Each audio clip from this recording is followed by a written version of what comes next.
អរុនសួស្តីពុកម៉ែបងប្អូនទាំងគ្នាស្វាគមន៍សាជាថ្មីមកជួបយាយយើងចានៅព្រឹកនេះដែរយាយយើងមានតម្រូវថ្មីសម្រាប់ពុកម៉ែបងប្អូនទស្សនានឹងមើលកំសាន្តលេងសម្រាប់ថ្ងៃទី10ខែ3 2025តម្រូវរបស់យាយក៏មានប៉ុណ្ណឹងហើយយាយក៏មានសបិននិយាយជូនពុកម៉ែបងប្អូនស្ដាប់កំសាន្តនេះគ្នាតែមុននឹងនិយាយសបិនយាយក៏សូមពឹងពុកម៉ែបងប្អូនដែលចូលរួមទស្សនាទាំងអស់គ្នានេះកុំភ្លេចចុចពាក្យ like ជា subscribe ឬបណ្ដឹងឲ្យ channel យាយម្នាក់មួយផងបងណាដើម្បីទទួលបានវីដេអូក្រោយៗចាឬក៏ចង់បានតម្រូវតាមមកក៏កុំភ្លេចចុច link ដែលយាយដាក់នៅលើតម្រូវនឹងផងចាតាំងចឹងពុកម៉ែបងប្អូនចូលមកស្ដាប់សបិនយាយយប់មិញនេះយាយសបិនឃើញចាមនុស្សស្រីប្រុសច្រើនជិះកង់ឡើងទៅលើភ្នំចា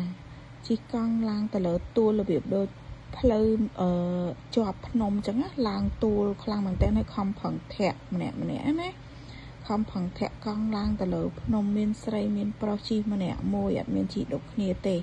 ជិះម្នាក់មួយកង់ហ្នឹងហើយ